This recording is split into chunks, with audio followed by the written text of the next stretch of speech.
Assalamualaikum warahmatullahi wabarakatuh.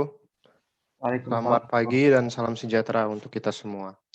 Yang saya hormati pertama-tama Dekan Fakultas Kedokteran, Profesor Dr. Samsul Arifin, Pembina Muslim Medical Student, Patri Widodo SKM MPH, Ketua Muslim Medical Student, Muhammad Al-Ghifari, dan tentunya para hadirin muslimin dan muslimat yang dirahmati oleh Allah SWT.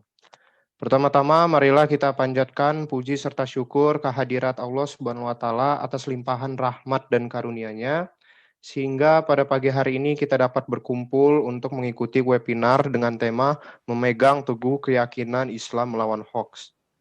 Kami menyampaikan selamat datang, penghargaan, dan terima kasih atas kehadiran Bapak, Ibu, Guru, dan teman-teman sekalian dalam memenuhi undangan kami dalam webinar ini. Hadirin dan undangan yang saya hormati, webinar ini diselenggarakan dengan tujuan untuk, pertama, membantu masyarakat muslim untuk menambah wawasan tentang bagaimana kita tetap berpegang teguh akan keyakinan Islam dalam melawan hoaks yang sedang beredar sekarang. Yang nomor dua, membentengi generasi pemuda Islam dari pemikiran-pemikiran yang menyimpang dalam Islam. Kegiatan webinar ini diharapkan dapat memberikan ilmu tambahan kepada kita semua sebagai umat beragama Islam, bagaimana cara kita menyikapi hoaks yang sedang ini, yang gencar-gencarnya tersebar di kalangan masyarakat kita. Di sosial media juga yang sangat tidak dapat dipertanggungjawabkan kebenarannya. Pada akhirnya nanti akan bertujuan untuk memecah umat Islam. Na'udzubillah min dzalik. Hadirin yang berbahagia, mengakhiri laporan ini, saya mengucapkan banyak terima kasih kepada rekan-rekan panitia yang telah bekerja keras untuk mempersiapkan webinar ini dengan sebaik-baiknya. Namun demikian, kami semua tetaplah manusia. Oleh karena itu, saya sekali lagi mewakili rekan-rekan panitia, mohon maaf apabila dalam pelaksanaan seminar ini masih ada hal-hal yang kurang berkenan bagi Bapak, Ibu, dan para hadirin sekalian. Pada akhirnya, kepada para peserta seminar, saya ucapkan sekali lagi selamat mengikuti webinar dengan harapan semoga seminar ini dapat memberikan kita semua ilmu yang bermanfaat dan menuntun kita ke jalan yang benar tentang bagaimana cara kita menyikapi tentang berita palsu yang beredar di masyarakat ini. Wabillahi taufik walhidayah. Wassalamualaikum warahmatullahi wabarakatuh. Waalaikumsalam warahmatullahi wabarakatuh. Baik, sebelum kita mulai acara inti kita akan melakukan sesi foto bersama terlebih dahulu. Yang akan dipandu oleh divisi publikasi dokumentasi. Kepada divisi Pubdoc dipersilahkan.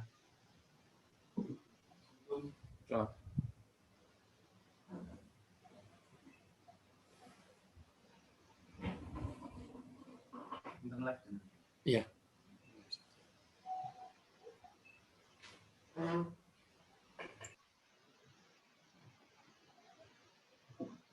Baik, kepada para peserta, mungkin bisa terlebih dahulu dinyalakan kameranya.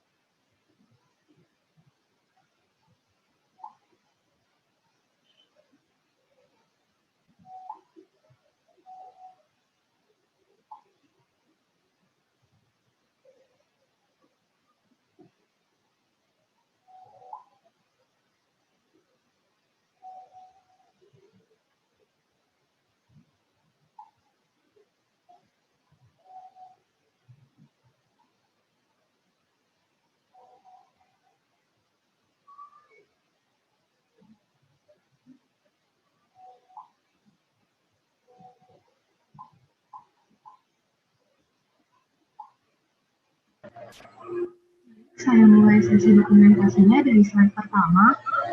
3, 2, 1. Lalu slide kedua. 3, 2, 1. Slide ketiga. 3, 2, 1. Slide keempat. 3, 2, 1. Slide kelima. 3, 2, 1. Baik, sudah selesai. Saya kembalikan ke MC. Terima kasih. Baik, terima kasih. Selanjutnya, kita memasuki agenda inti kita pada hari ini, yaitu drama yang akan dipimpin, yang akan disampaikan oleh Ustadz Wijayanto dan dipandu oleh Saudara Satria Saputra. Sebelumnya, izinkan saya memperkenalkan moderator.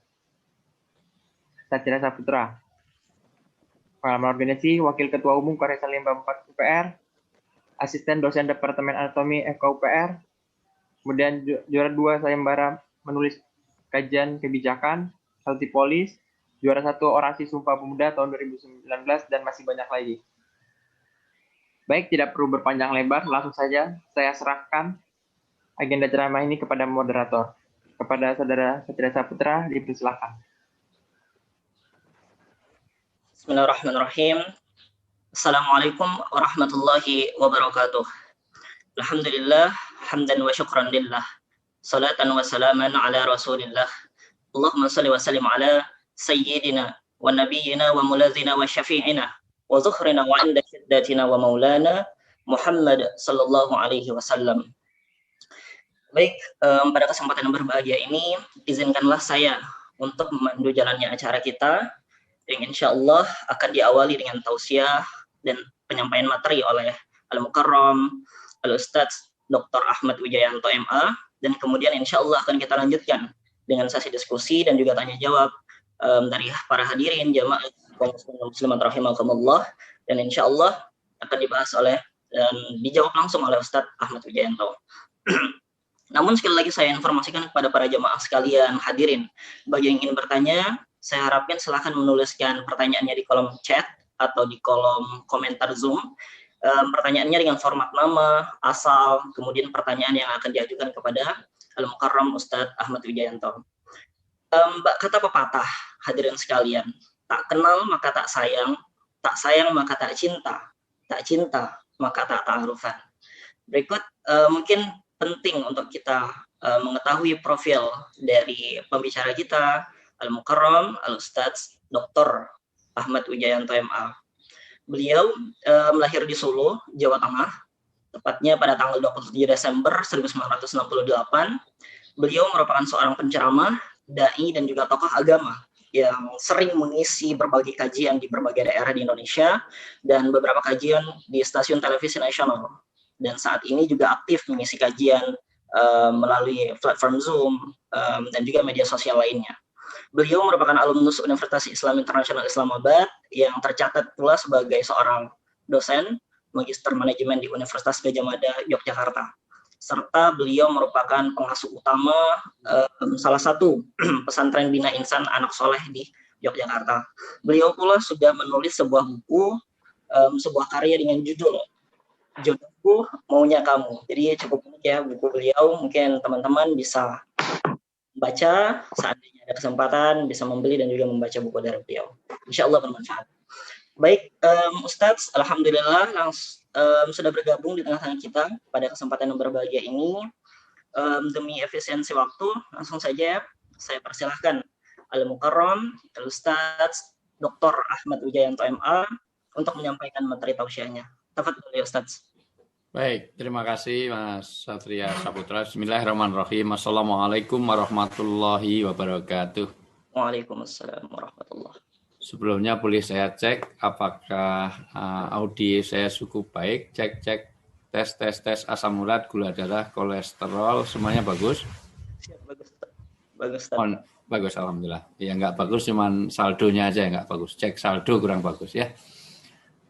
Baik. Alhamdulillahirabbil alamin, nahmaduhu wa nusolli wa nusallimu ala rasulihil karim. Walhamdulillahilladzi arsala rasulahu bil huda wa dinil haq liyudhhiru ala dini kulli wa kafa billahi syahida. Asyhadu an la ilaha illallah wahdahu la syarikalah wa asyhadu anna Muhammadan abduhu wa rasuluh. Qala Nabi sallallahu alaihi wasallam falyaqul khairan aw liyasmut. Wa qala idzan ya ayyuhan nas qulu la ilaha illallah tuflihun. Wa qala ta'ala fil kitabil karim a'udzubillahi minasyaitonir rajim ud'u ila sabili rabbika bil hikmah al ayah. Sadaqallahul azim wa sadaqal karim. wa nahnu ala dzalika minas syahidin wasyakirin walhamdulillahirabbil alamin. Yang sangat saya takdimi, saya hormati, saya banggakan, saya muliakan, mudah-mudahan Allah berkahi hidupnya dunia sampai akhirat. Bapak Dekan Fakultas Kedokteran Universitas Palangkaraya, Bapak Profesor Dr. Samsul Arifin, yang saya hormati pembina Muslim Medical Student FK UPR, Dr. Ihsanul Irfan atau yang mewakili. Mungkin ada Pak Triwidodo SKM MPH. Yang saya hormati Ketua Muslim Medical Student MMS FK UPR, Saudara Muhammad Al-Ghifari, yang kebetulan namanya sama dengan nama anak saya, Muhammad Naja Al-Ghifari. Itu kebetulan namanya sama. Dan yang saya hormati peserta webinar, mudah-mudahan Allah berikan keberkahan pagi hari ini. Yang sakit-sakit ada keberkahan akan disembuhkan, yang masih punya masalah dalam hidup diberi penyelesaian yang terbaik, yang masih jauh dari jodohnya mudah-mudahan webinar membawa keberkahan akan berjodoh sesama peserta webinar. Yang sudah berjodoh belum ada keturunan, mudah-mudahan setelah webinar ini nanti langsung hamil. Dan yang masih punya utang piutang belum beres, mudah-mudahan setelah webinar Allah menjadikan lupa orang yang menghutanginya. Ya. Ini kok yang amin banyak, ini jangan-jangan utangnya banyak. Yang pertama saya mengapresiasi dengan kegiatan ini. Kenapa? Karena di dalam satu hadis Nabi bersabda, tolong diperhatikan sabda Nabi. Nabi kalau bersabda pasti benar karena ciri Nabi adalah sidik, amanah, tabligh, fatona, al-amin, maksum. Nabi itu nggak pernah bohong, Nabi itu nggak pernah menyebarkan hoax. Nggak pernah hoax itu disebarkan Nabi dan Nabi tidak percaya pada hoax. Nabi itu fatonah. Saya paling nggak nyaman kalau nyebut fatonah karena fatonah masih dipenjara di Indonesia ini gara-gara impor daging sapi. Tapi itu bukan fatonah, itu fatanah ya. Itu fatanah orang yang banyak fitnah. Nabi itu nggak pernah bohong. Yang biasa bohong itu bukan Nabi. Itu mahasiswa FK UPR ya. Nabi mensabdakan, wa mayuridillahu bi khairan yufaqihu fiddin. Barang siapa yang dijadikan dia baik di hadapan Allah, jadi orang baik di mata Allah adalah orang yang memahami agama. Jadi walaupun karir sehebat apapun, walaupun profesi apapun, gaji berapa miliar, di hadapan Allah dia bukan orang baik kalau dia tidak paham agama. Dan hari ini kita ingin memahami agama sampai dikatakan khairukum man ta'allamal Qur'an wa 'allamah. Sebaik-baik kamu adalah orang yang belajar dan mengajarkan Al-Quran. Ingat, ada wawu ataf di situ tidak boleh dipisah. Artinya, orang yang baik itu orang yang belajar dan mengajarkan. Maka kalau sekarang kita belajar, tahun depan kita harus bisa menjadi pengajar. Maka tahun depan, FK UPR kalau cari ustadz nggak usah bingung, karena semua jadi ustadz dan ustadzah. Nanti ada Ustadz Satria, ada Ustadzah Diva, ada Ustadzah Anissa, ada Ustadzah Bunga, itu ada Faradina, Ustadzah Faradina, Irawati, ada Mahda, ustadzahnya banyak nanti. Karena tugas kita bukan hanya belajar, tapi harus mengajarkan. Ya, apa artinya? Tidak cukup kita ini belajar, kita harus mengajarkannya karena orang baik di mata Allah itu orang yang belajar dan mengajarkan. Sebagaimana setan itu jelek dan mengajak orang lain berbuat jelek. Maka kalau orang Islam hanya jadi orang baik, gak cukup. Dia orang baik dan memberikan kebaikan pada orang lain. Tapi masalahnya adalah kalau yang disebarkan kebaikan, maka itu jadi jariah. Tapi kalau itu kejelekan juga jariah kejelekan. Maka ini nanti akan kita bahas bahayanya hoax. Kalau orang mansana sunnatan sayiatan, kalau dia menyebarkan kejelekan, maka dosanya ditanggung kepada siapa yang menyebarkan awalnya. Inilah bahayanya kenapa kita tidak mudah-mudah untuk nge-share hoax. Bahkan setiap kita ingin masuk surga dan surga dikaitkan dengan ilmu. Artinya man salaka tariqan yaltamisu ilman sallallahu tariqan ilal jannah. Teman-teman mahasiswa semua, mahasiswi semuanya pasti ingin masuk surga. Dan surga itu dikaitkan dengan menuntut ilmu agama. Maka luar biasa hari ini saya ingin mengapresiasi Sehingga Imam Syafi'i mengapresiasi kegiatan belajar agama. 1 jam kita belajar agama, Zoom meeting seperti ini, pahalanya melebihi daripada tahajud semalam suntuk.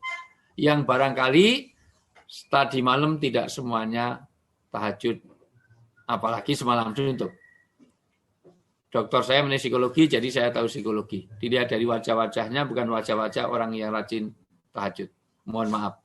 Karena saya bisa melihat karakter dari ciriologi. Nah, dari profil wajahnya sudah kelihatan, pupil matanya kelihatan, bahkan dari garis tangan bisa kelihatan, dari tulisannya saja bisa saya analisis. Gitu. Nah, psikologi itu gampang, psikologi itu gampang. Psikologi itu gampang. Kalau saya sarankan para ini calon-calon dokter laki-laki, kalau bisa, kalau cari istri nanti jangan cari wanita yang berkacamata. Karena ada temuan psikologi modern, wanita yang berkacamata itu kalau sudah nikah ada kecenderungan kurang setia. Itu terbukti secara empiris. Kenapa? Karena wanita yang berkacamata kalau sudah nikah, kalau bangun tidur dia tidak mencari suaminya, tapi mencari mana kacamata saya.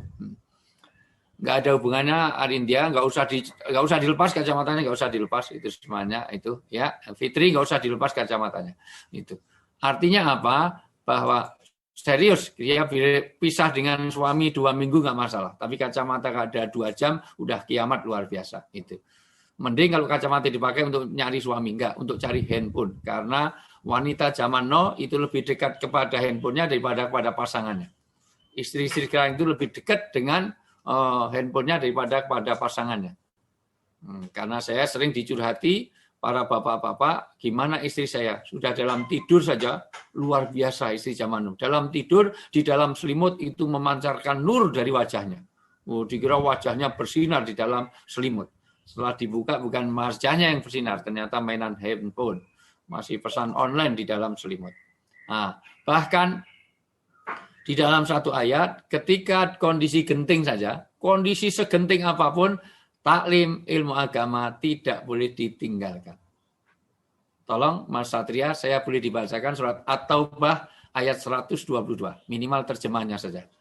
At-Taubah ayat 122 itu turun ketika itu Madinah diserang musuh. Karena yang nyerang adalah tentara sekutu, yaitu orang-orang kafir, memprovokasi orang-orang munafik, bahkan orang Yahudi Nasrani diminta untuk mengingkari perjanjian Madinah, maka nyerang bareng, maka semuanya bela negara, maka Madinah semua keluar pemudanya. Di tengah-tengah keluar itu turun ayat ini. Surat At-Taubah ayat 122, tidak boleh semuanya perang. Harus ada sebagian yang bikin, kalau sekarang ya Zoom meeting, kalau sekarang ya bagaimana tetap ada pengajian, ada kajian. Sudah ketemu? At-Taubah surat ke-9 ayat 122. Dibacain. Langsung saja Ustaz untuk maknanya. Ya. Dan tidak sepatutnya orang-orang mukmin itu semuanya pergi ke medan perang. Mengapa sebagian dari setiap golongan di antara mereka tidak pergi untuk memperdalam pengetahuan agama mereka dan untuk memberi peringatan kepada kaumnya apabila mereka telah kembali, agar mereka dapat menjaga dirinya. Ya, ayat ini turun dalam keadaan perang. Karena perang maka perlu bela negara, karena memang mau diserang musuh, maka seluruhnya keluar dari Madinah. Di tengah-tengah keluar dari Madinah inilah maka turun ayat ini, nggak boleh semuanya perang. Dalam kondisi perang saja pengajian tidak boleh dihentikan. Apalagi ini dalam keadaan pandemi. Pandemi tidak boleh menghentikan pemahaman kita terhadap agama. Karena kita punya fungsi bukan hanya belajar, nanti juga memberi peringatan, memberi pembelajaran pada orang lain. Inilah maka apresiasi yang luar biasa hari ini di tengah-tengah pandemi ada Zoom meeting, dan alhamdulillah di tengah-tengah luar biasa Zoom meeting saya sehari bisa 4-5 kali, ini menjadi lebih fokus. Kenapa? Saya kadang-kadang lebih senang Zoom meeting daripada off air. Satu, efektivitas, efisiensi, dan juga bisa, mohon maaf, lebih banyak menjangkau banyak orang dan lebih fokus. Kenapa? Karena kalau off air kadang-kadang Masya Allah, begitu kita mulai, sana sudah mulai Bismika Allahumma ahya wa Bismika amut. Ustadznya masih di sini, yang dengarkan sudah sampai Sidratul Muntaha. Itu. Apalagi Zoom meeting. Zoom meeting juga kadang-kadang juga ada kelemahannya. Karena dunia maya dan dunia nyata itu kadang-kadang berperang. Karena orang nggak siap dengan dunia maya, maka dunia nyatanya Matiin artinya jangan sampai kena videonya. Videonya dimatiin supaya kelihatannya dia absen tapi dia sambil tiduran. Nah, jangan-jangan saya baru serius nanti yang pesertanya sudah billahi taufik walhidayah.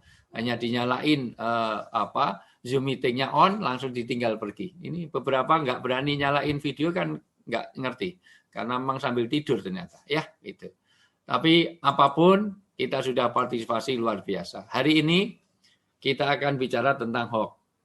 Tapi sebelumnya izinkan saya untuk kondisi kekinian. Paling tidak corona ini menjadi kondisi di dalam ilmu psikologi sosial, dalam ilmu sosial ada istilahnya kondisi juggernaut. Kondisi juggernaut ini karena ini para akademisi maka izinkan saya terangkan sebentar. Itu. Saya kasih shortcut-nya saja, kalau terlalu lama nanti 8 SKS terlalu lama. Jadi intinya juggernaut ini adalah kondisi di mana digambarkan oleh Anthony Giddens bahwa sesungguhnya juggernaut itu kayak kondisi ketidakpastian, ketidakmenentuan. Uncertainty. Artinya apa? Karena ini ibarat mobil gandeng atau karavan yang terlepas dari atas bukit. Karena dia terlepas dari akar bukit, maka dia akan meluncur. Dan meluncurnya ini bahaya bagi yang ada di dalamnya dan bahaya bagi yang akan kena. Karena bisa lurus, bisa kanan, bisa kiri, maka semuanya serba khawatir. Karena tidak pasti. Karena ini sebuah truk gandeng yang terlepas dari atas bukit. Inilah kondisi sekarang. Ketidakpastian apa? Di dalam kesehatan. Sampai hari ini, apakah setahun ini akan selesai corona? Itu serba tidak pasti. Oke. Berapa waktu yang lalu itu Pak Erick Thohir mengatakan sudah bisa memproduksi itu virus membuat antibody membuat vaksin sebanyak 150 juta. Tapi kalau 150 juta hanya bisa dipakai untuk 75 juta karena satu orang harus 2 kali vaksin. Dan nanti akan diurutkan siapa? Prioritas siapa? Karena kalau urutkan orang yang kena kadang-kadang orang yang miskin itu daripada bayar 300.000 sementara ada yang mau bayar 3 juta, maka mending saya nggak disuntik nggak apa-apa, yang penting 3 juta saya dapat. Dan itu persoalan. Siapa? Dengan 75 juta yang tersini. Belum lagi masalah ekonomi, masalah pekerjaan, lebih dari 3 juta sudah di PHK. Belum lagi masalah keamanan.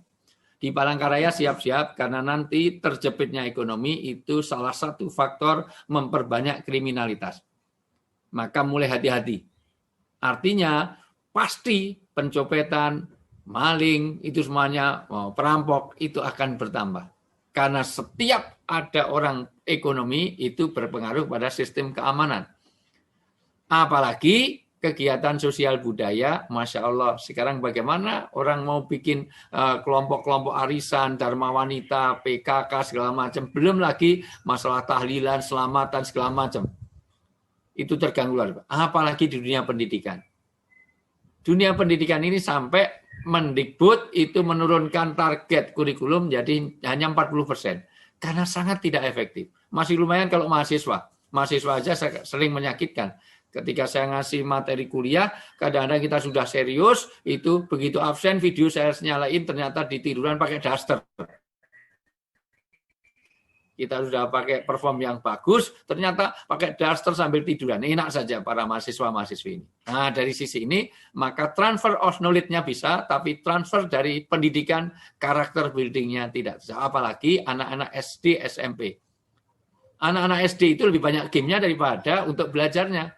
Maka ini jadi persoalan tersendiri. Kenapa? Ini akan juga membuat latar belakang kenapa hoax nanti bertebaran. Supaya kita kenali kenapa terjadinya hoax. Paling tidak 3 hal dirasakan saat ini. 1, kondisi krisis. Kenapa? Karena tidak satu orang pun di dunia ini yang siap dengan corona. Tidak ada yang siap dengan corona.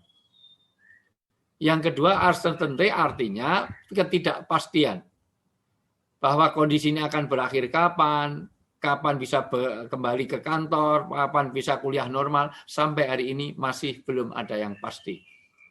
Yang lebih parah adalah nanti ada loss of control. Artinya apa? kematian terus bertambah, tetapi vaksin juga belum jelas. Apakah vaksin itu betul-betul cocok apa enggak, itu jadi masalah. Apalagi kepada kehidupan umum. Ibu rumah tangga sekarang tidak hanya sumur kasur dapur, masak macam mana, tetapi juga harus menjadi guru bagi anak-anaknya, jadi pendamping.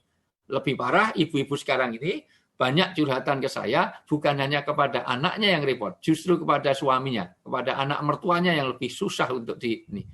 Biasanya kalau nggak ada di rumah, itu aman tentram. Begitu suami di rumah itu ternyata jadi masalah tersendiri. Nah, apalagi pelajar dan mahasiswa, sering materi itu tidak sampai dengan baik, apalagi dosen. Dosen-dosen di di Universitas Palangkaraya itu sudah mati gaya.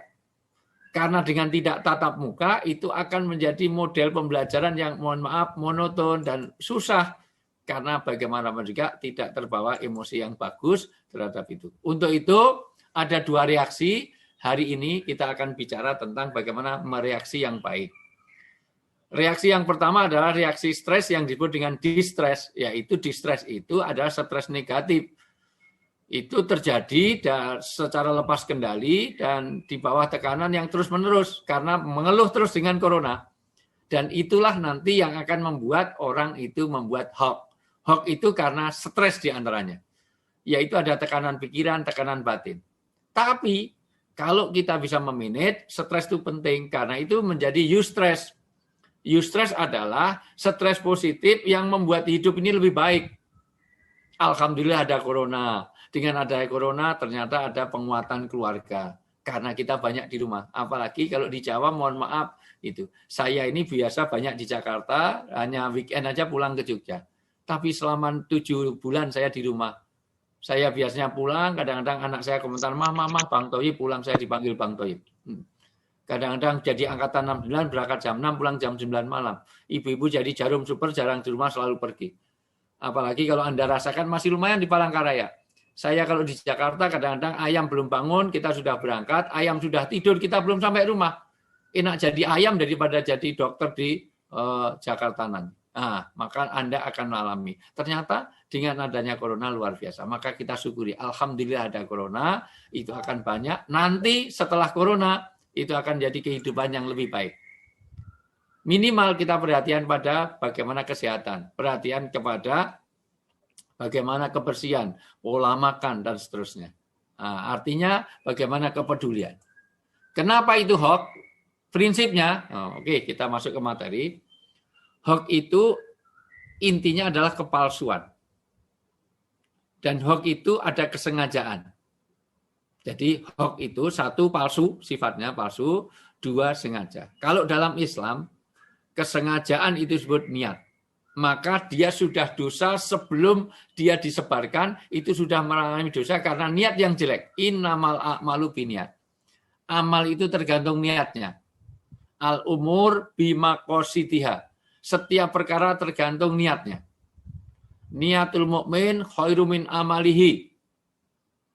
Niatnya orang mukmin itu lebih baik daripada amalnya. Maka yang pertama kali terhadap hoax adalah bagaimana dalam hidup ini meluruskan niat.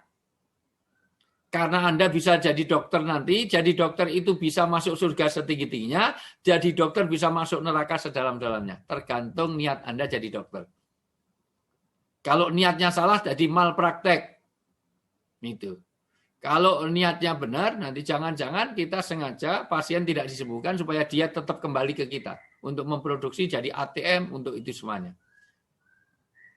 Niat ini penting. Jadi pertama kali terhadap hoax ini, apapun yang kita lakukan, dasarilah niat yang baik. Maka pekerjaan jadi dokter itu, mohon maaf, itu ada jadi ibadah kalau memenuhi 4 hal. 1, niat yang benar.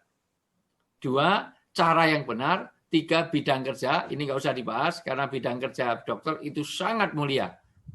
NU dan Muhammadiyah sepakat kerja jadi dokter itu halal 100%. Padahal jarang loh NU Muhammadiyah sepakat.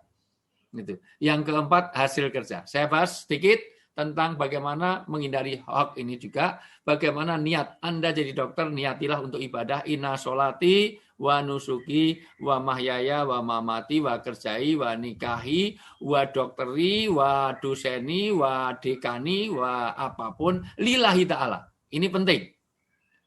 Nanti kalau mau nikah, tolong perhatikan, Herianti, Aulia, semuanya. Ini dengerin Anissa, itu Muhammad Elifari, Nasihatul Hanah, dengerin. Nanti kalau kamu nikah, maka niatilah untuk ibadah. Maka suami istri itu bukan hubungan bisnis, bukan hubungan transaksional. Maka suami gaji istri tidak tergantung layanan istri. Ini tolong dicatat baik-baik. Ini karena saya sudah duluan nikah dan saya sudah senior daripada Anda. Anda kan masih milenial. Kalau saya sudah kolonial. Pak Dekan itu kolonial sudah, ya itu. Kolonial itu sudah angkatan tua. Nikah ini. Dan alhamdulillah istri saya sudah 3 anaknya, ya. Iya, serius, istri saya sudah 3 anaknya 3, istri 1 anak 3, nanti jadi fitnah. Dari sisi ini maka suami gaji istri jangan tergantung layanan istri. Biasanya 10 juta, ini 9 juta, ini kurang 1 juta. Kemarin Mas Sam enggak enak, ini potong 1 juta. Kalau gitu nikah aja dengan catering. Ini rumah tangga apa rumah makan?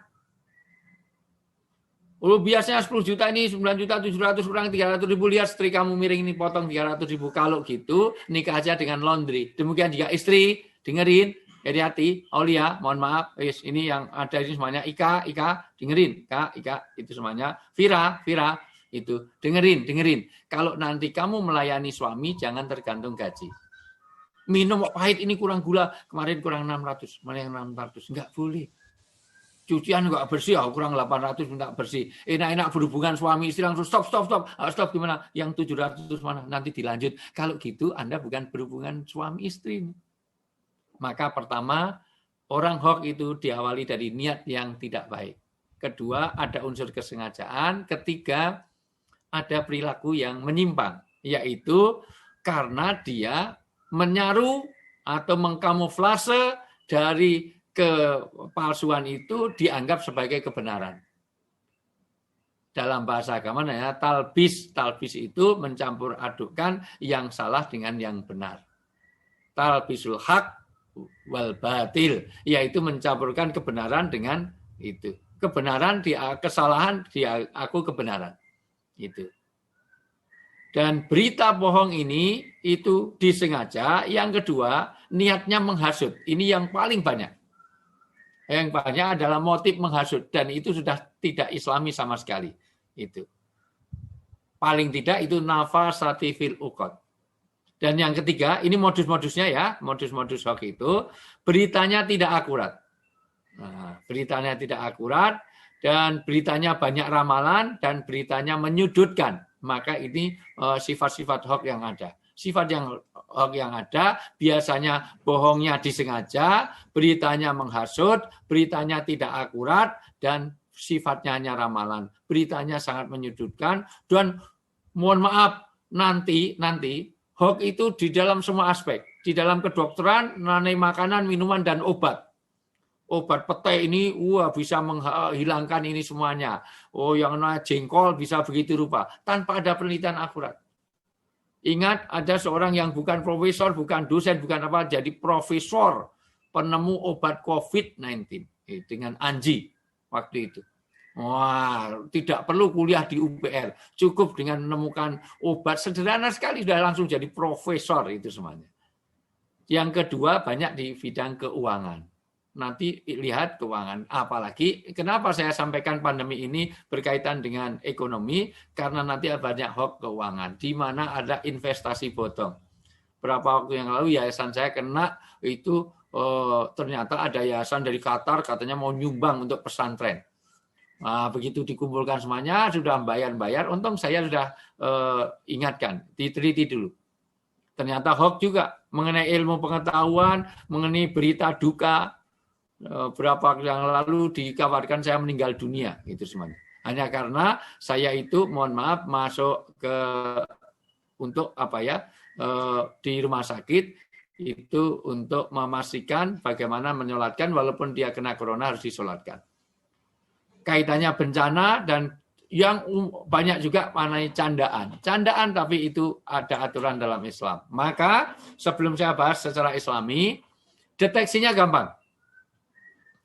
paling tidak ada 7 deteksi yang harus kita lakukan. Deteksi pertama, cek alamat URL-nya. Cek betul alamat URL. Karena hanya Kopas tidak ada alamat URL tidak jelas. Kedua, cek situsnya. URL-nya jelas, situsnya jelas. Dan kalau perlu, yang ketiga, kita cek dengan media lainnya. Itu. Dan gunakan fact checking, artinya ada fact checking itu adalah untuk membuat fakta ini apakah benar apa tidak. Nanti ada fact checking itu. Bahkan itu siapa penulisnya dan narasumbernya. Usut penulisnya siapa, narasumbernya siapa. Nanti akan ketahuan. Biasanya itu ya. Kalau cenderung memancing emosi itu cenderung hoax. Beritanya membuat marah, membuat orang itu. Pertengkaran segala macam. Itu banyak hoax-nya. Gitu. Wah, atau mengulang-ulang peristiwa tahun berapa itu disebarkan lagi. Jangankan itu, di tingkat haji aja begitu. Haji kebanjiran, ternyata yang di-share, oke, memang banjir, memang hujan deras haji tahun kemarin. Gitu. Tapi yang di-share itu banjir yang tahun berapa, yang Masya Allah sampai menenggelamkan banyak orang. Gitu. Dan bagaimana penulisannya, nanti ada karakternya. Nah, kalau Anda di ilmu sosial, nanti akan ada karakter-karakter, tulisan-tulisan mudah secara psikologi sosial ditera ini benar apa tidak. Ya, maka sangat penting untuk bagaimana mengantisipasi itu, bagaimana memeriksa ulang judul beritanya yang provokatif atau tidak, meneliti alamat situsnya, membedakan fakta dengan opini. Ini fakta apa opini? Jangan-jangan hanya opini. Seolah-olah jadi fakta. Kita cermat membaca korelasi, apalagi literasi kita sangat rendah. Kita itu kalau ada nge-share kok terlalu panjang, yang dibaca cuma judulnya. Nah, maka kalau bikin grup, nge-share sesuatu, cari singkatnya saja. Itu akan dibaca. Tapi kalau terlalu banyak, biasanya dibaca cuma judulnya. Ya, baik. Bagaimana Islam bicara tentang hoax? Nah, ini masuk kepada materi keislaman. Pertama, Allah itu memberi nikmat manusia dengan 2 mata. Allah menikmati kita itu, atau di dalam surat Al-Balad ayat 8 ayat 9, bukankah kami telah memberikan kepadanya 2 buah mata, lidah, dan 2 buah bibir. 2 buah bibir, bahkan kalau saya perdetail, 2 mata artinya supaya melihat dengan cermat. 2 bibir artinya bahwa ternyata lidah yang begitu parah dilindungi oleh bibir. Tidak hanya itu, sebelum bibir ada 32 gigi. Makanya paling enak kuliah di Fakultas Kedokteran Gigi. Nah, karena setiap semester itu hanya mempelajari 4 gigi. Nah, sehingga 4 gigi itu kedokteran gigi gampang. Karena 32 gigi cukup selesai dengan setiap semester 4 gigi ya. Nah, dari sisi ini maka Allah menegakkan itu, maka penyampaian maksud itu dipakai dari lidah. Maka orang selamat dan tidak dari lidah. Lidah yang tidak bertulang dilindungi 32 gigi tetapi tetap aja keluar. Bahasa lisan itu juga termasuk apa yang kita tulis. Karena yang ditulis itu sebetulnya lisan kita. Apa yang kita ucapkan di sini adalah termasuk apa dari jempol. Kalau dulu lidah itu wujudnya di dalam jempol, yaitu kaitannya dengan berita hoax. Maka itu akan jadi saksi di akhirat. Di dalam surat Al-Nur ayat 24 sampai dikatakan pada hari ketika lidah, tangan, kaki mereka menjadi saksi atas mereka terhadap apa yang dahulu mereka kerjakan. Dalam surat Yasin juga disebutkan hal yang sama. Ketika lidah ini dikunci, maka tangan kita jadi saksi, kulit kita jadi saksi. Maka perintahnya satu, supaya kita falyakul khairon aw liyasmut. Kalau kamu tidak memberikan pembelajaran yang baik, maka diem. Masalahnya untuk diem itu berat. Orang kita ini, terutama para ibu-ibu, itu untuk kaitan dengan mulut sangat berat. Kenapa? Konon katanya wanita itu diciptakan dari kaum Hawa. Hawa itu mangap, Hawa itu terbuka, maka mudah ramai. Maka kalau ada kajian kok banyak makanan, itu pasti ibu-ibu. Lihat, ini Zoom meeting aja sambil makan terus. Gitu. Ada toples di depannya, ngambil terus luar biasa. Itulah ibu-ibu. Nggak ada dokter laki-laki datang ke kantor bawa ciki, taruh citato crispy, nggak ada. Tapi, mohon maaf, kalau ada mahasiswi, di tas isinya Masya Allah kacang, kedelai, jagung, telo, itu sampai kandangan pun soto kandangan aja ada di situ, semua masuk di situ. Itu nasi kuning pun masuk di tasnya. Itulah wanita. Gitu. Dari sisi ini maka perintah untuk diam ataupun dia bahkan orang yang baik di dalam hal ini adalah orang yang mengajak kebaikan. Waman ahsanu qaulam mimman da'a ilallah. Jadi share yang terbaik adalah share yang menuju kebaikan. Maka kalau perlu nge-share itu yang jelas dari Quran atau dari hadis atau sesuatu yang sesuai dengan Quran dan hadis, yaitu memberikan dakwah kepada kita. Artinya apa? Tidak ada orang waman ahsanu qaulam mimman da'a ilallah. Tidak ada orang kebaikan di dalam Anda bermedsos kecuali untuk kebaikan. Bahkan di dalam hadis riwayat Bukhari dan Muslim, orang-orang yang beriman kepada Allah dan hari akhir adalah hendaknya dia berkata baik atau diam. Ini menjadi penting karena ucapan yang baik adalah sedekah. Kalau Anda share dengan kebaikan, maka itu jadi sedekah. Sebaliknya kalau hoax, maka menjadikan jalan dosa yang tanggung renten. Tanggung renten ini ada multi level marketing.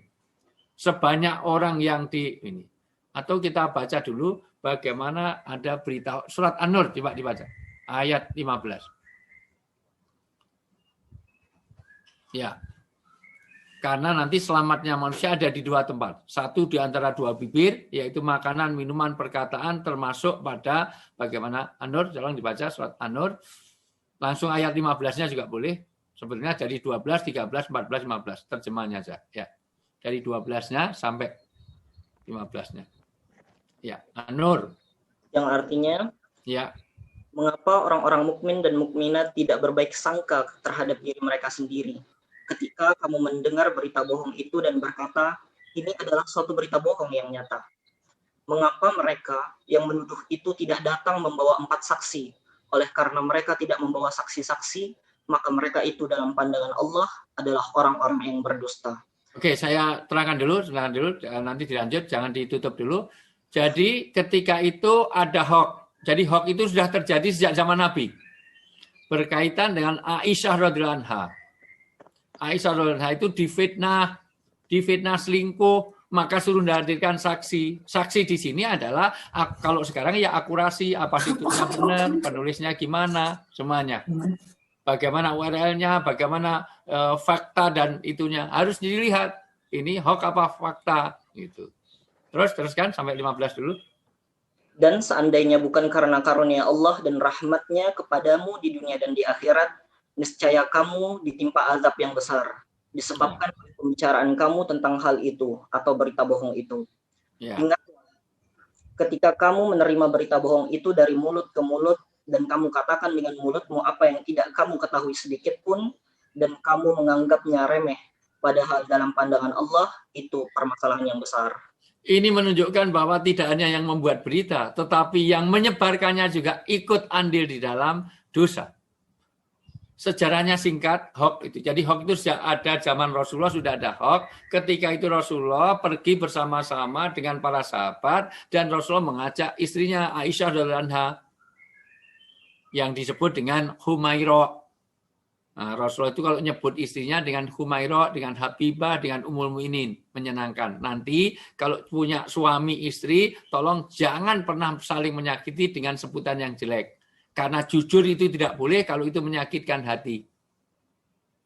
Suaminya hitam, nggak boleh panggil black, si black, nggak boleh. Gitu. Istrinya gemuk, dipanggil dud, jangan. Tapi ya jangan panggil sing, itu menyinggung perasaan. Jelas gemuk kok. Buat panggilan yang bagus. Wahai istriku yang sangat berbobot. Nah gitu. Nah, itu baru oke. Suaminya kok botak, panggil Mas Agus. Lah kok Agus agak gundul sedikit misalnya gitu. Nah, buat panggilan yang baik. Nah, tiba-tiba Rasulullah sudah berjalan, tiba-tiba Aisyah saudara itu enggak ikut rombongan. Kenapa? Karena mencari kalung yang hilang. Mencari kalung yang hilang. Kenapa? Karena kalung itu pemberian Rasulullah. Ini hadiah dari suami. Padahal kalungnya cuma kalung dari kayu, tapi yang bikin Rasulullah sendiri. Maka dengerin Anissa, Nafisa, mohon maaf, Nasihatul Hana, anak ini, ya, Khairun Nisa ini, tolong perhatikan. Maka kalau ikut sunnah Rasulullah, nanti kalungnya harus kalung dari kayu. Karena Aisyah Anha itu jadi dari tasbih sudah cukup, jangan mahal-mahal.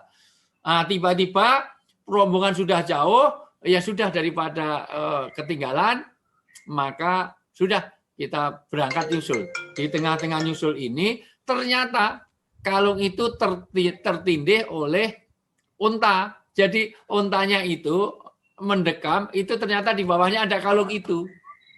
Alhamdulillah. Tapi rombongan sudah berjalan jauh. Tiba-tiba ada Sofan. Sofan itu orangnya ganteng, orangnya good looking.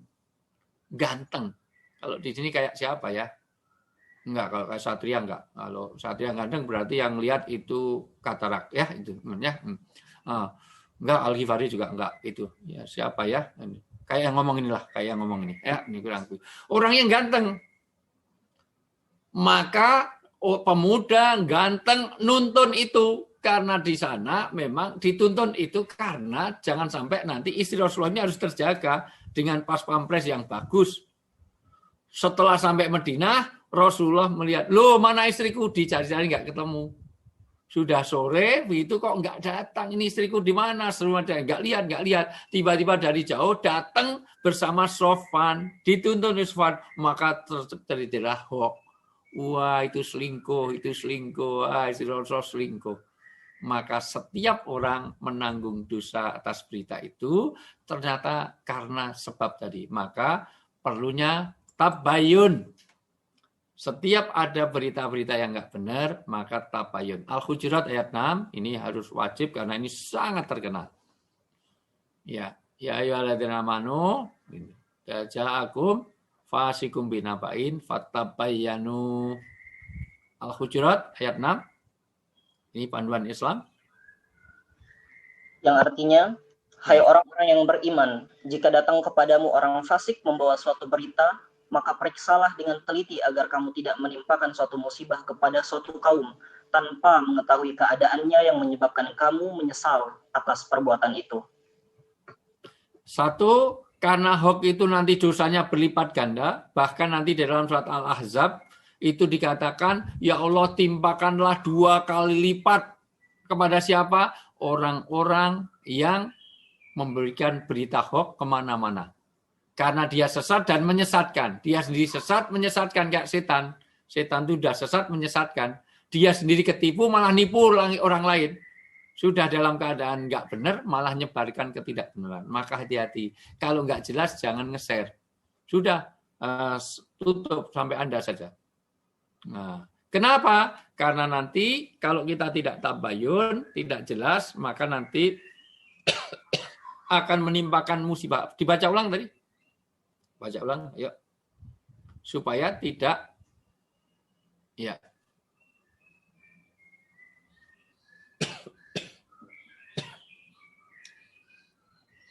Ayo dibaca ulang. Hai orang-orang yang beriman, jika datang kepadamu orang fasik membawa suatu berita, maka periksalah dengan teliti agar kamu tidak menimpakan suatu musibah kepada kaum tanpa mengetahui keadaannya yang menyebabkan kamu menyesal atas perbuatan itu. Kenapa kita menyesal? Karena kita memberikan musibah bagi orang lain. Jadi hoax itu Anda kena musibah dan menyebabkan musibah juga bagi orang lain. Makanya double. Sudah jatuh ketimpa tangga. Maka mending kalau nggak jelas, tutup. Hanya sampai pada Anda, delete. Jangan sampai kepada disebarluaskan. Inilah etika di dalam Islam. Kenapa? Dalam surat Al-Isra ayat 36, wala taqfu ma laisa laka bihi ilm.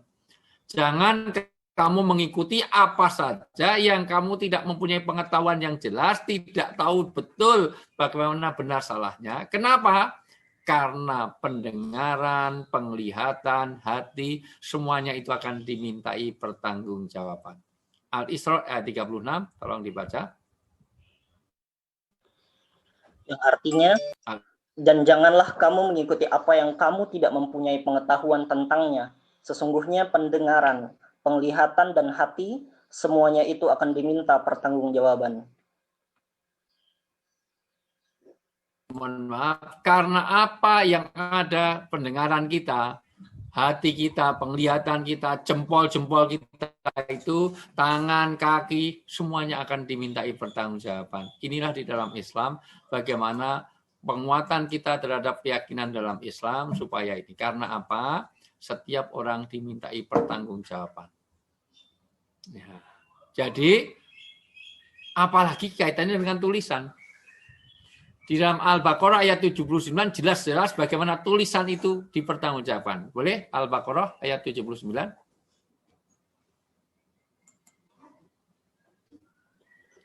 Yang artinya, maka kecelakaan yang besarlah bagi orang-orang yang menulis Alkitab dengan tangan mereka sendiri. Lalu dikatakannya, ini dari Allah dengan maksud untuk memperoleh keuntungan yang sedikit dengan perbuatan itu. Maka kecelakaan yang besarlah bagi mereka akibat apa yang ditulis oleh tangan mereka sendiri. Dan kecelakaan yang besarlah bagi mereka akibat apa yang mereka kerjakan. Iya. Tulisannya menjadikan dia menjadi kecelakaan yang besar. Kenapa? Hanya untuk cari keuntungan.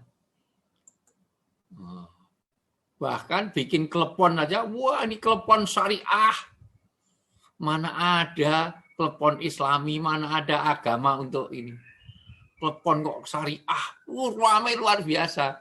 Dan hoax luar biasa, ternyata tokonya tidak diketahui. Gitu. Yang nulis juga nggak ngerti, itu semuanya. Tetapi menjadi sesuatu yang luar biasa. Pengalian isu segala macam. Saya sampai diwawancari 3 stasiun TV. Untuk menggosipkan klepon syariah. Kayak gitu kok diwawancarakan, aneh sekali. Sejak mana agama klepon Islami? Klepon kok punya agama itu dari mana? Gitu. Sempat lihat kan, sempat itu viral luar biasa, klepon syariah.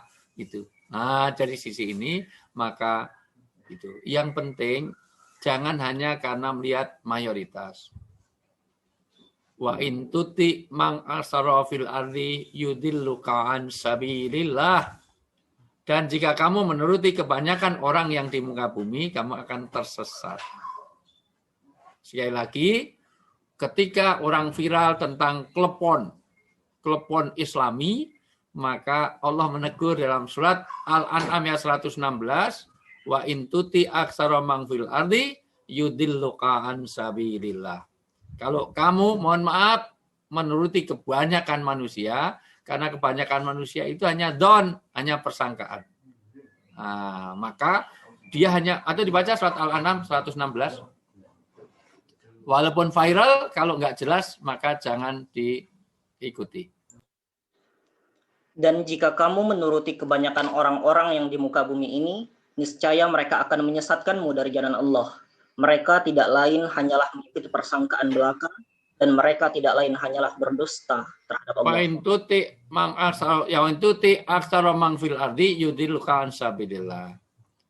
Jadi kebenaran tidak diukur dengan viralnya, dengan bagaimana mayoritas. Wong kuliah saja kalau ada menurut ke mayoritas kacau kok. Anda punya anak 5, contoh ya, karena Anda belum punya anak, tapi mudah-mudahan laku, itu terutama yang ibu-ibu, karena jumlah wanita lebih banyak daripada laki-laki, itu. Jadi kalau nggak mau poligami, berarti orang egois, kejam, dan tidak peduli kepada temannya sendiri. Apa artinya beragama kalau nggak peduli dengan temannya? Ya, itu. Karena agama mengajarkan kepedulian. Jadi orang kalau anti poligami, berarti wanita itu kejam, egois, dan tidak peduli pada teman sendiri. Karena kalau one by one, pasti ada wanita yang tersisa.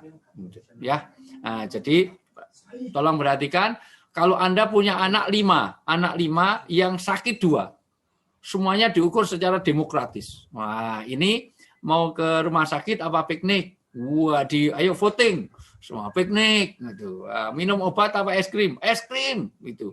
Wah, semuanya berdasarkan voting.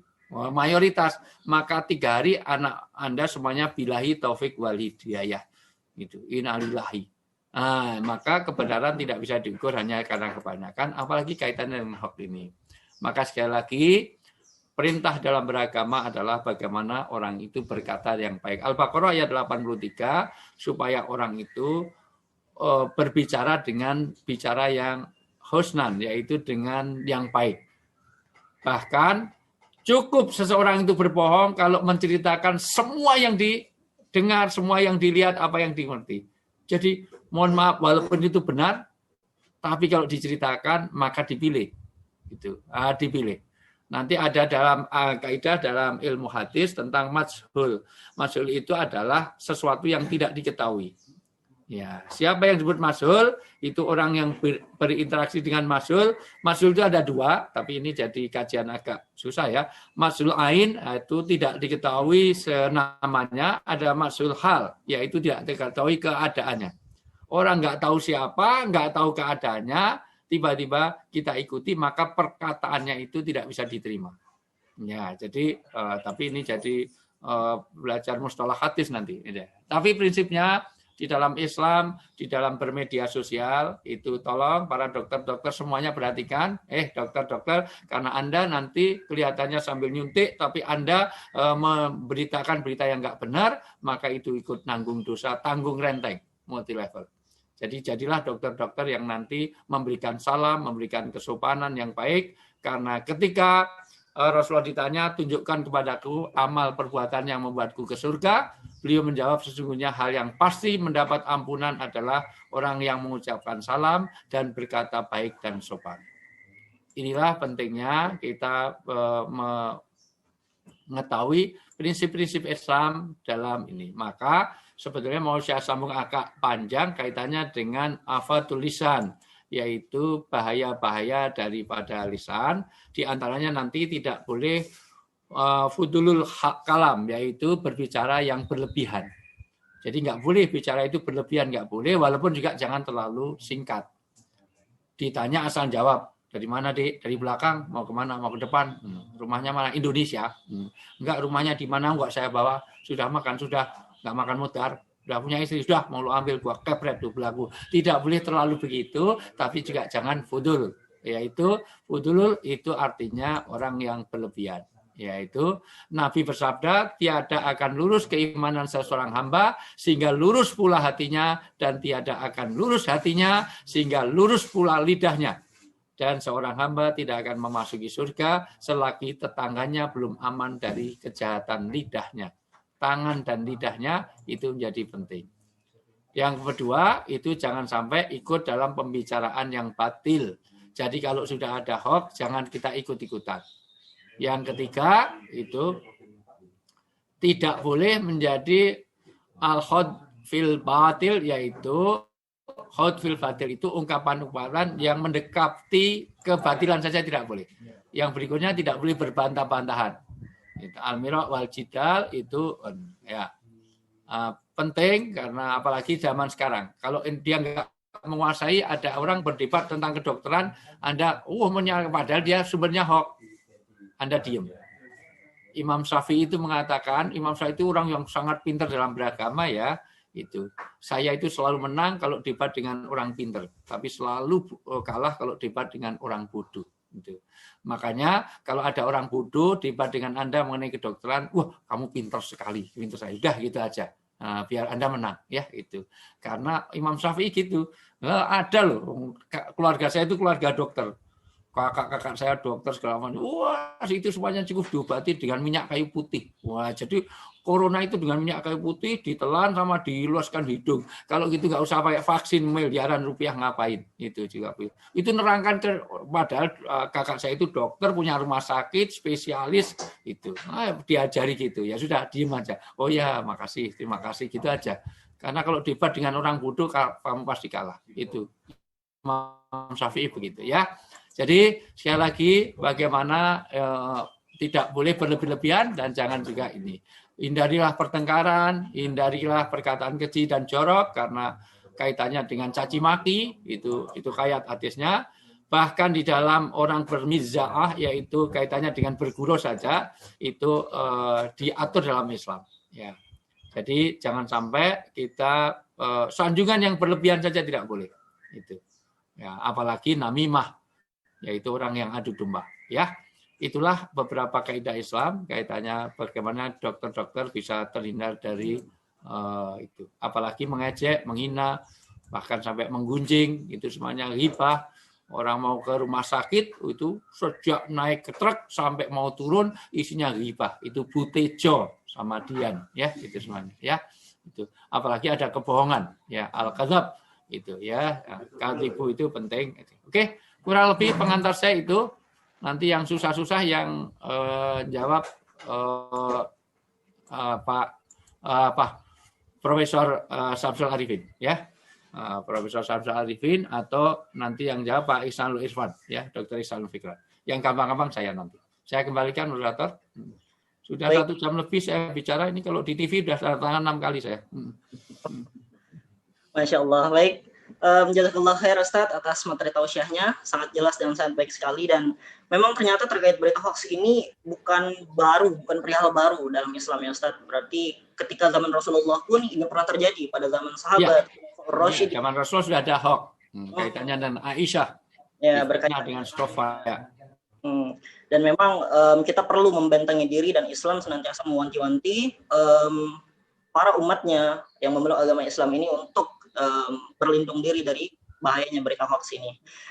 Baik Ustadz, ternyata saya baru tersadar jika kita lebih lanjut, sebenarnya konsep Islam itu sangat relevan dan sangat berhubungan dengan yang namanya perkembangan ilmu pengetahuan, khususnya mungkin mayoritas dari jamaah kita sekalian itu adalah latar belakang kedokteran, dan ini sangat relevan dengan yang namanya prinsip atau konsep evidence based medicine. Jadi setiap hal dalam kedokteran itu harus berbasis bukti atau evidence based decision making. Jadi, setiap kita mengambil kebijakan itu harus berbasis dengan bukti, telah jurnal dan lain sebagainya.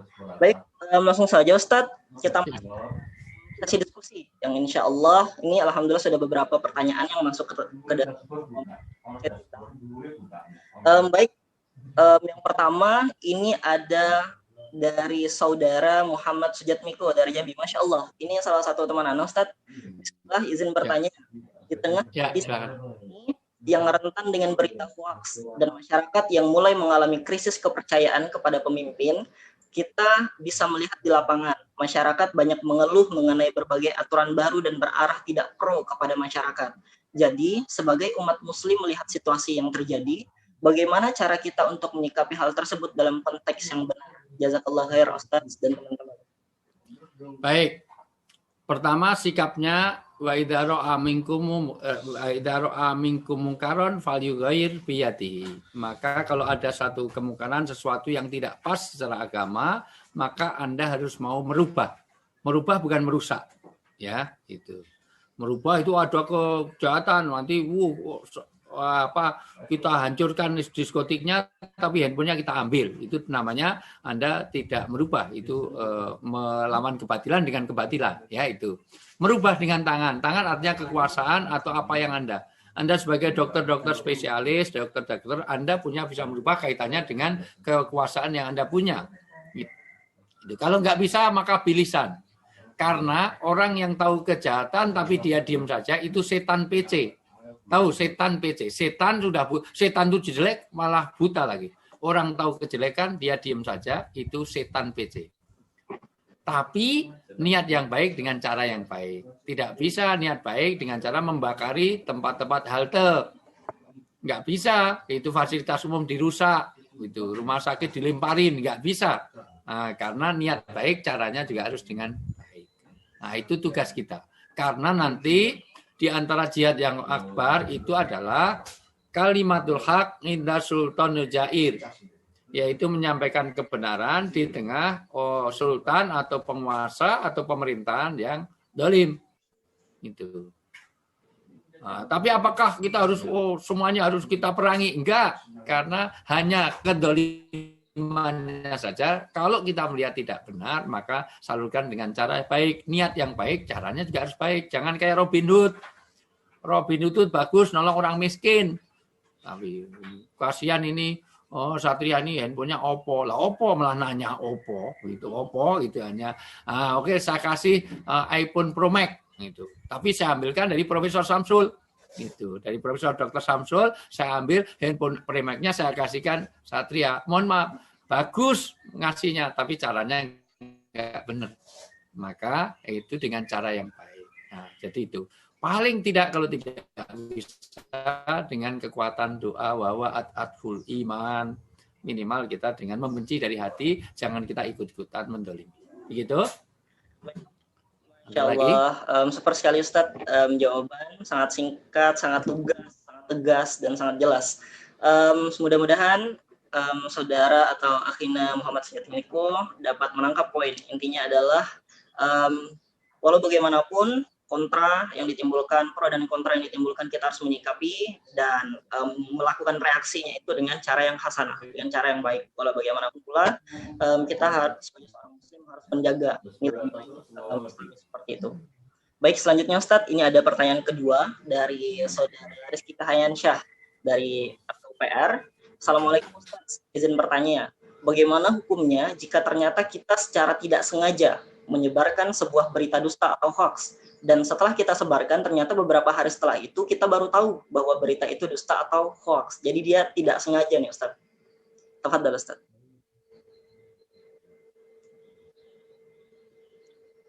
Pertama, kalau ada kesalahan, ada 5 hal yang harus dilakukan. 5 hal. Ya. 5 hal yang dilakukan. Pertama, kalau ada hoax, ada sesuatu yang kita salah, maka menyadari kesalahan itu. Yang kedua, atau batu alaumu, yaitu dengan menyesalinya. Yang ketiga, janji untuk tidak mengulangi. Gitu. Yang keempat, minta ampun, maka disusuli bahwa kemarin ternyata hoax, seberapa yang kita ini. Yang baca orang 1 juta, ya salurkan ke 1 juta itu. Nah, maka ini bahayanya. Gitu. Kebaikan itu juga menjadi satu kebaikan bersama kalau disebarkan. Kejelekan juga jadi kejelekan yang nanti tanggung renten tadi, multi level tadi. Bahkan kalau saya sedang nasihati nikah, selalu saya sarankan kalau nanti kamu nikah, Riyati semuanya, Vira itu Miranda. Nanti kalau kamu nikah, nasihatul hanah, kalau kamu nanti nikah, yang datang di pernikahan, buku nikah jangan dibuang. Harus dicatat, karena kalau nanti kamu itu bercerai, kamu telah menyia-nyiakan doa mereka. Kamu harus minta maaf kepada seluruh tamu yang hadir itu. Sudah mati ya kamu susul di kuburan sana. Ya, gitu. Minta maaf, ternyata kamu telah mengecewakan doanya. Nah, sekali lagi untuk minta maaf. Terakhir, kelima itu banyak istighfar kepada Allah, banyak minta ampun kepada sama. Yang kelima, mengikutinya dan lebih baik. Nah, maka mulai hati-hati, jangan mudah-mudah. Saya ini grup saya ratusan. Mayoritas juga hoak, enggak apa-apa. Tapi dia bertemu dengan saya. Artinya sudah berhenti di tempat kita. Udah. Baca sudah ngerti aja itu, karena hoax itu juga penting bagi kita untuk kita tidak melakukannya. Kata Syekh Tontowi Jawahari dalam kitab dalam tafsir Jawahir, arif tu syarri saya walakin lali syarri. Saya mengetahui kejelekan bukan untuk berbuat jelek, tapi untuk melindunginya, untuk menghindarinya. Kalau perlu Anda belajar copet supaya Anda tidak kecopetan. Nah, maka tadi karakter hoax saya sampaikan supaya Anda tidak melakukan hoax juga. Nah, maka inilah pentingnya kita adakan ini. Mungkin nggak selesai sekarang, ya nanti bikin lagi. Yang penting kalau ada sumur di ladang, boleh kita numpang mandi. Kalau umur kita panjang, tolong Satria menghubungi saya lagi. Itu. Begitu, Satria? Jazakallah khair Ustaz atas jawabannya. Saya kembalikan. Berarti intinya adalah taubatan nasuha ya Ustaz ya. Kita berhenti dari melakukan hal tersebut, membenci jangan sampai mengulangi lagi, dan kita banyak-banyak istighfar. Intinya adalah taubatan nasuha. Mudah-mudahan kita dijaga oleh Allah dalam setiap tanduk dan tindak kita. Baik Ustaz, mungkin ini adalah salah satu Amin, pertanyaan amin. terakhir karena keterbatasan waktu. Terakhir Ini ya, salah karena jam 9 saya ada acara lagi. Ya, 9 ada lagi. Ya, maaf. Jadi saya Di sudah platform- diingatkan untuk yang jam 9 ini. Ya, terus. Baik Ya. Ustaz. Ini dari Syaifullah asal Bekasi. Bagaimana menyikapi berita hoax di media sosial yang kerap kali bernarasi membunuh karakter, tokoh, atau organisasi tertentu, sehingga kadang menyebabkan gejolak di masyarakat? Apa nasihat yang baik? Karena salah satu tugas sesama manusia saling menasihati. Harus abai atau harus seperti apa? Mengingat tidak semua pengguna media sosial memiliki filter yang baik, termasuk Al-Fakir. Monggo Ustaz. Tafadhal. Yang pasti harus memutus rantai peredarannya. Jadi kalau ada hoax harus diputus rantai peredarannya. Maka buatlah hoax. Dalam teori sosial, kebudayaan hanya bisa dilawan dengan kebudayaan. Maka hoax harus dilawan dengan anti hoax. Nah, maka kita harus menjadi berkomunitas kepada masyarakat yang anti fitnah, anti hoax, anti semuanya. Dan ada perkumpulannya, masyarakat anti fitnah itu ada. Itu kalau perlu Anda bergabung, yaitu tips untuk mengatasi hoax tadi. Yaitu satu, tetap memeriksa ulang judul berita segala macam, maka meluruskannya. Gitu. Meneliti alamat situs karena ada beberapa situs diblok. Kalau itu di keluarga, situs tertentu. Tidak hanya pada hoax, pornografi, kekerasan segala macam diblok, URL-nya segala macam. Betul-betul bisa membedakan antara ini fakta atau opini dan cermat dalam membaca korelasi. Ini foto caption yang diedit luar biasa. Sekarang ini luar biasa. Presiden aja diedit dengan kepalanya siapa bisa gitu. Nah, sekarang apalagi kalau Anda lihat itu Donald Trump sekarang itu dibikin hidungnya panjang, dibikin luar biasa karena sudah saat ini. Oke? Itu. Jadi ikut serta di dalam komunikasi daring itu karena kita harus aktif, apalagi sesuai profesi kita. Anda berhubungan dengan banyak orang, banyak pasien, maka follow ajru mislihi. Kalau kamu membuat satu kebaikan, maka kebaikan itu juga akan kembali kepada kamu sesuai yang mengamalkannya. Jadi pastikan kita tetap aktif untuk menyebarkan kebaikan, untuk melawan kejelekan. Ya, gitu.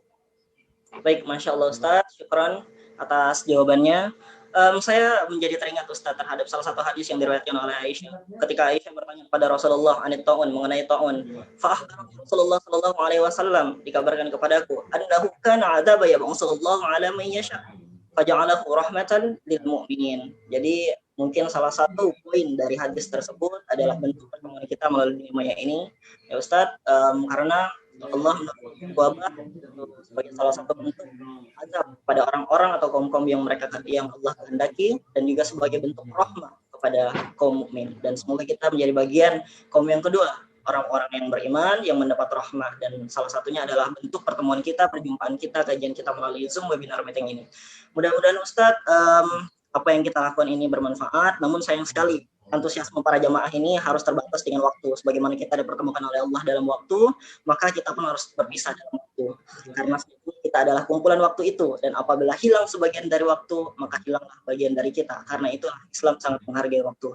Baik Ustadz, salah satu take home message atau poin penting yang bisa kita bawa ke rumah adalah jangan lupa saring sebelum sharing, dan jangan lupa poin kedua adalah tabayun atau mengonfirmasi setiap informasi atau berita-berita yang kita dapat. Baik Ustadz, untuk menutupi rangkaian sesi acara kita hari ini, izinkanlah saya untuk membacakan 2 buah pantun. Pertama adalah protokol kesehatan diikuti dengan taat untuk memutus rantai penularan. Kalau ada ilmu didapat, mohon untuk terus kita amalkan. Hendaklah 2 pantun beriring. Rajin cuci tangan kala pandemi agar tidak melekat. Berakhir sudah sampai di sini, semoga bisa memberi manfaat. Saya Satria Saputra, mohon maaf atas segala kehilafan dan kesalahan. Akhirul kalam, wabillahi taufiq wal hidayah. Assalamualaikum warahmatullahi wabarakatuh. Waalaikumsalam. Cakep. Saya terus pamit. Mohon maaf karena ada Zoom berikutnya jam 9. Terima kasih Ustaz. Wa'alaikumsalam. Pokoknya kalau ada jarum yang patah jangan disimpan dalam laci, kalau ada kata-kata yang salah jangan dimasukkan dalam hati.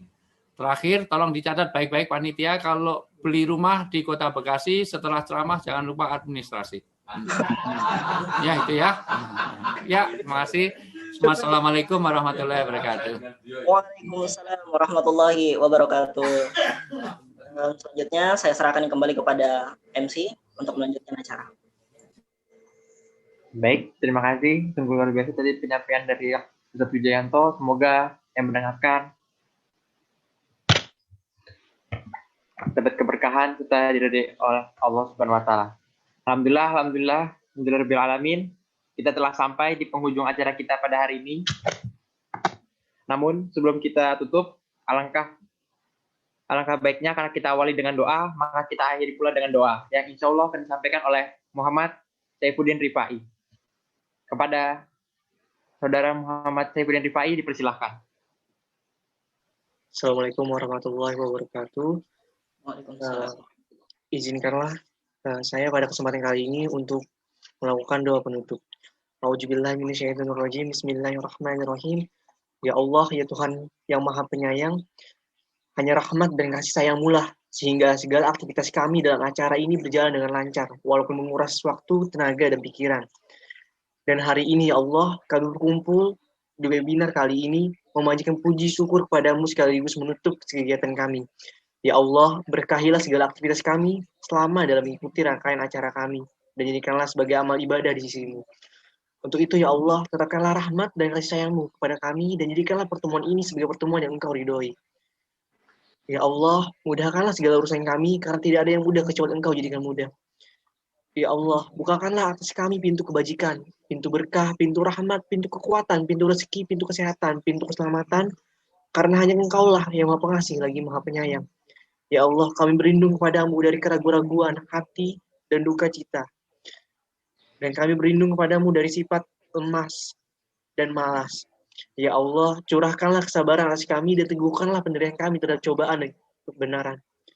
Ya Allah, berkahilah semua ilmu yang kami dapat selama kegiatan ini, sehingga kami dapat mengamalkan setelah kami bubar dan melanjutkan acara masing-masing, sehingga kami bisa menjadi suri tauladan dalam keluarga, masyarakat, bangsa, dan negara. Amin ya robbal alamin. Wassalamualaikum warahmatullahi wabarakatuh. Waalaikumsalam warahmatullahi wabarakatuh. Baik, alhamdulillah telah terlaksana seluruh rangkaian acara kita pada hari ini, menandakan berakhirnya acara. Saya secara pribadi serta mewakili segenap panitia mengucapkan maaf yang sebesar-besarnya apabila dalam penyampaiannya ada salah kata atau kurang berkenan di hati para hadirin. Dan saya ucapkan terima kasih yang sebesar-besarnya yang telah hadir mengikuti acara ini dari awal hingga akhir. Kurang lebihnya saya mohon maaf. Wassalamualaikum warahmatullahi wabarakatuh. Waalaikumsalam warahmatullahi wabarakatuh.